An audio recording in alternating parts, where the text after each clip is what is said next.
Vamos agora a analisar o crescimento e o decrescimento da função afim. Então, estudar o comportamento de uma função, à medida que os valores do domínio aumentam ou diminuem, nos permite verificar se essa função é crescente ou decrescente em um intervalo de seu domínio. Vamos a lembrar o conceito da função crescente e decrescente, conceito que já tínhamos estudado nas aulas anteriores de aspectos gerais de funções. Habíamos dito que uma função f crescente é um intervalo aberto a, b de seu domínio quando, para quaisquer valores x1 e x2 desse intervalo, com x1 menor que x2, temos que f de x1 é menor que f de x2. E uma função f é decrescente em um intervalo aberto a, b do seu domínio quando para quaisquer valores de x1 e x2 desse intervalo, com x1 menor que x2, temos que f de x2 menor que f de x1. Claro, mas em termos da linguagem de funções afins, lembrando que nossa função é da forma ax mais b e lembrando que o gráfico da função é uma reta, vemos que quando aumentamos os valores atribuídos a x, aumentam também os valores correspondentes da imagem f de x. A função é crescente em todo o seu domínio. Então, repare que esta função f, definida pela função 2x menos 1, em que o coeficiente a é positivo, ela tem este comportamento. Ela é crescente. Mas se nós consideramos uma função f de x em que o coeficiente a for negativo, ou seja, menos 2x mais 3, então repare que aumentando os valores atribuídos a x, a medida que aumentamos x, seus respectivos valores vão decaindo. Ou seja, a função é decrescente. E por esse motivo é que o comportamento do gráfico de uma função decrescente tem esta outra direção, tem esta outra inclinação. Então, para fins práticos, o gráfico de uma função crescente é aquele gráfico, é aquela reta com esta inclinação. E se a função é decrescente, então o gráfico da reta terá esta inclinação. De modo geral, para uma função afim da forma ax mais b, temos que se a for positivo, a função é crescente. Se a for negativo, a função é decrescente. E se a é igual a zero, a função é constante. Então aqui temos o coeficiente de x, indicado por a, é chamado coeficiente angular ou declividade. Então vemos que neste caso, o coeficiente a admite um nome particular, o coeficiente angular.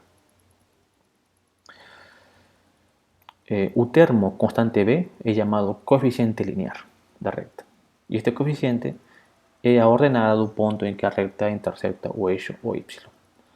Então repare que aqui, quando a função for crescente, por exemplo, então a reta corta o eixo o y em um ponto, no ponto B.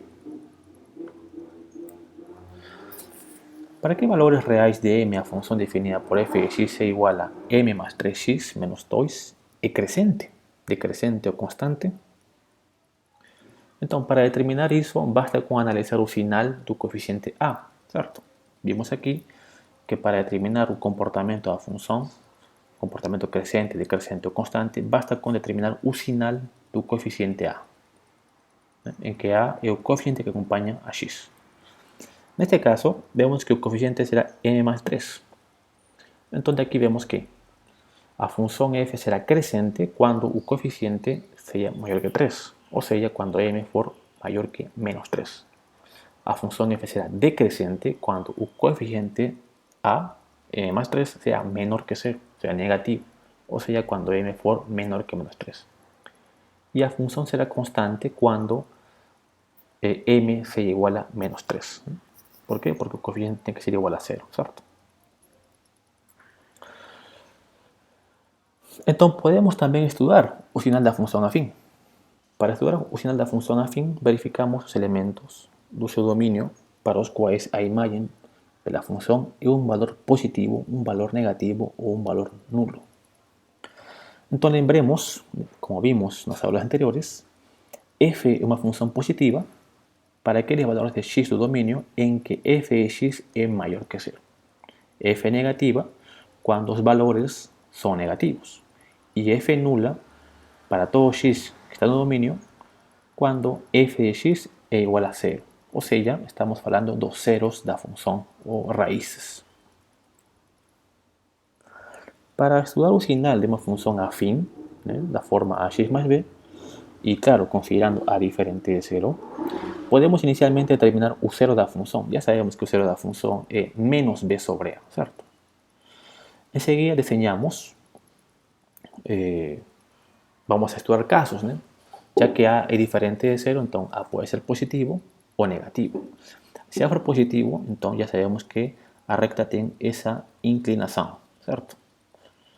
Esa inclinación. Entonces, repare que en x igual a menos b sobre a función es nula, porque menos b sobre a es una raíz, es un cero de la función.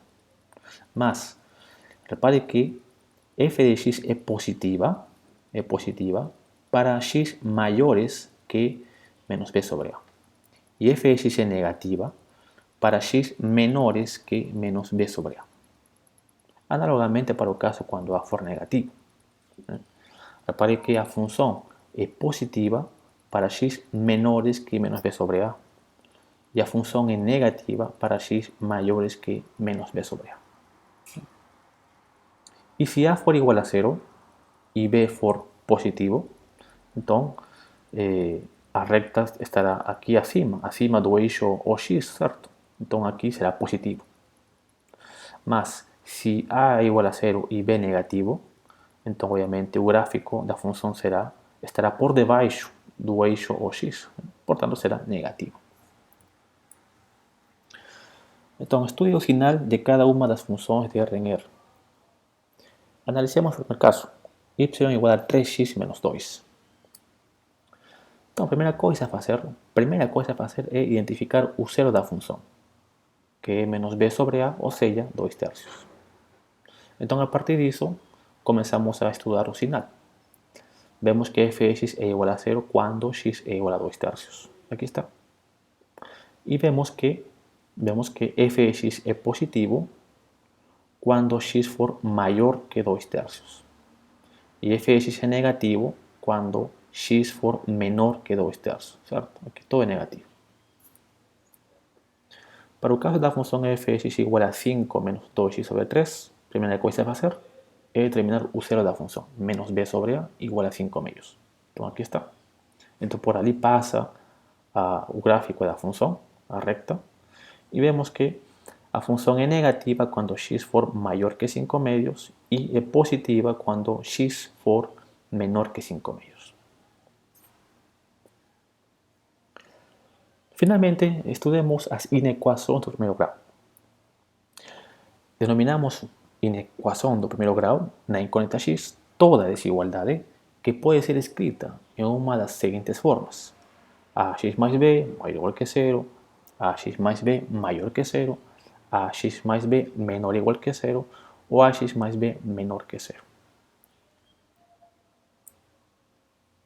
Então, resolver uma inequação é obter os valores da variável que a tornam verdadeiras. Esses valores são chamados de solução da inequação. E o conjunto das soluções recebe o nome de conjunto de solução, que eu vou anotar como C.S. Caso a inequação não esteja em uma das formas indicadas, podemos manipulá-las algebricamente para resolvê-las. Por exemplo, si mi inecuación es de la forma 4 veces x menos 1 mayor o igual que 5x menos 3, entonces operando, tenemos aquí 4x menos 4 mayor o igual que 5x menos 3. De aquí podemos pasar 5x para el otro lado y menos 4 para el otro lado, obviamente con sinal trocado. Y debemos obtener aquí 4x menos 5x menos 4 más 3 mayor o igual que 0. O sea, menos x menos 1 mayor o igual que 0. Entonces repare que podemos transformar una inecuación cualquier en una de estas formas aquí listadas. En este caso, menos x menos 1 mayor o igual que 0. Veamos cómo resolver este problema. Resolver esta inecuación 9x menos 2 menor o igual que 4x. Então, a primeira coisa a fazer é manipular algebricamente. Vemos que 4x menos 2 menor ou igual que 4x, né? Ou seja, x menor ou igual que 2 quintos. Isso que significa? Que o conjunto solução que faz que esta desigualdade seja verdadeira são aqueles x, números reais, que são menores ou iguais que 2 quintos. Ou seja, o intervalo menos infinito até 2 quintos fechado.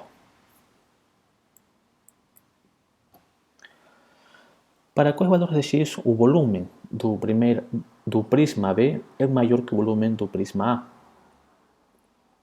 Então aqui temos um prisma com dimensões 2, 5 e x mais 3. E aqui temos outro prisma com dimensões 5, x mais 1 e 3. Então o volume será o produto das dimensões. O volume do prisma A será 2 por 5 por x mais 3, ou seja, 10x mais 30. E o volume do prisma B será 5 por x mais 1 por 3, ou seja, 15x mais 15.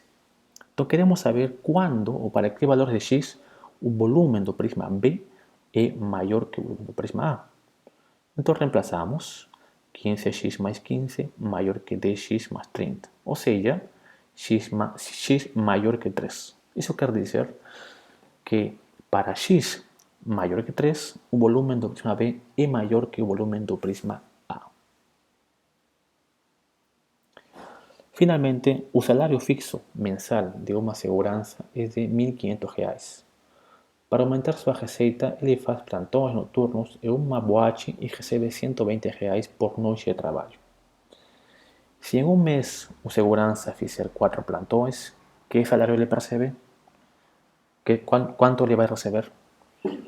Qual é a função matemática que expressa seu salário? Qual é o número de plantões necessários para gerar um salário superior a R$ 2.300? Vejamos. Então, primeira coisa a fazer, o primeiro item, bastará com avaliar, né? 120. 4 por 120 mais 1.500, isso dá R$ 1.980.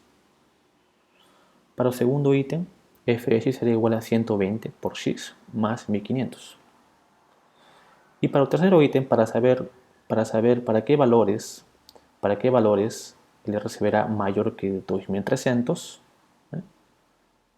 reemplazando, iremos a obter x mayor que 6,666. O sea, ele debe de fazer pelo menos 7 plantões para receber um valor de maior a 2.300 reais. Ok, pessoas, agora vocês podem praticar os exercícios que eu sugiro aqui para vocês. Então, vimos hoje, estudamos a função afim, né? Apresentamos diversos exemplos, estudamos o gráfico da função afim, né? Em equações. Muito obrigado pela atenção, bons estudos.